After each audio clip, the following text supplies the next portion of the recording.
Extra. Gusto nyo bang umasenso? Nako, sino ba naman ang hindi? Maging milyonaryo. Siyempre, mas lalo na. Alam nyo ba na may paraan na nandito sa Pilipinas na matagal na?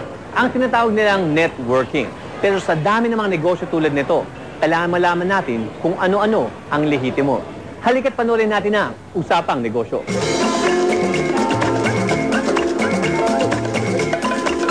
Nang dahil sa halagang 500 piso, gahiganteng tagumpay ang tinatamasa ngayon ni Noel Coronel.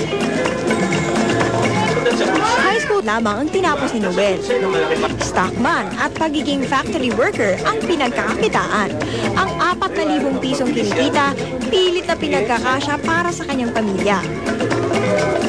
Pag naalala ko yung buhay ko dati, parang sabihin ko sa sarili ko, ayoko nang balikan. Natutulog may dagang dadaan sa gilid mo.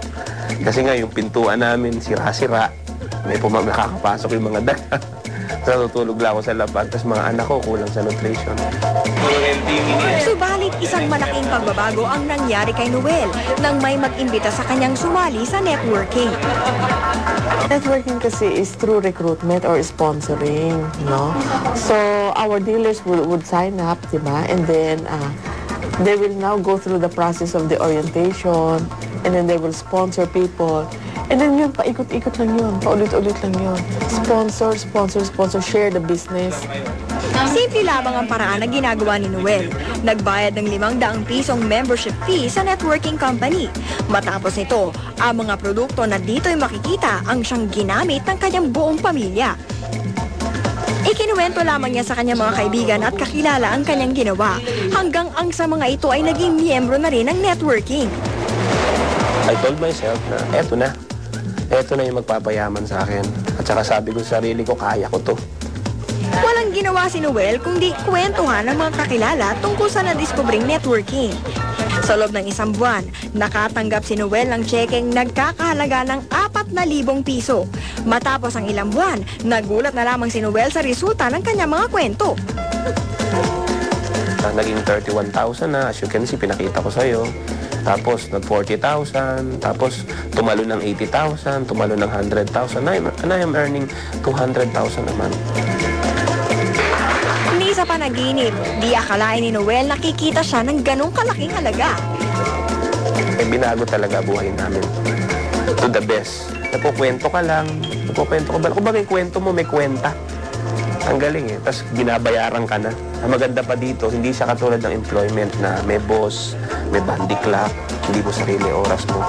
Dito, sarili mo, ikaw ang boss. Ngayon, talagang nagto 200,000 kami. Tapos, nakabili na nga kami ng sasakyan, napagawa yung bahay, nagkaroon kami ng bahay doon sa BF Paranaque na minsan hindi ko talaga akalain na magkakaroon na kayo dahil unang-una wala talaga ako natapos. Sipag at tiyaga ang naging puhunan ni Noel sa networking. Paghihikayat sa mga tao na maging miyembro at maniwala sa produkto. Unang-unang thinking mo is positive thinking, syempre, of course. Positive thinking kasi pag ikaw positive ka, when you talk to people who are negative, nakakapagbigay ka ng positive energy sa kanila. Kape, tsokolate, sabon, shampoo, food supplement, at mga pang-araw-araw na gamit sa bahay ang produkto ng DXN Networking.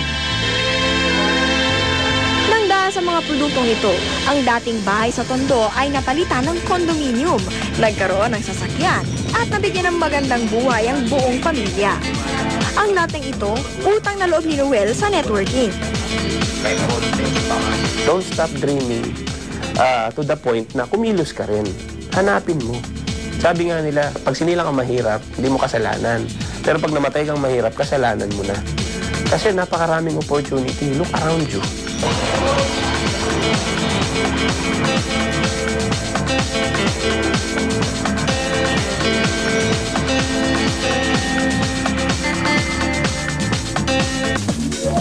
Mga kaibigan, basta't may sipag at tiyaga, kayang-kaya. Dahil dito sa Extra Extra, ikaw ang laging bida. Kaya't bawat sakripisyo nyo, aming kinikilala. At bawat tagumpay nyo, nagbibigay ng inspirasyon sa iba. Kaya't laging abangan mga paraan kung paano magkaroon ng puhunan, mga kwento ng nagtagumpay sa negosyo, at kilalanin ng mga negosyanteng naging idol mo. Tandaan, basta gusto, may paraan. Kahit gaano kalit ang puhunan, basta't magsumikap, pwede kang yumaman. Kaya't lagi tumutok dito lang sa Extra Income! You got to give a little, take a little. and let your poor heart break a little.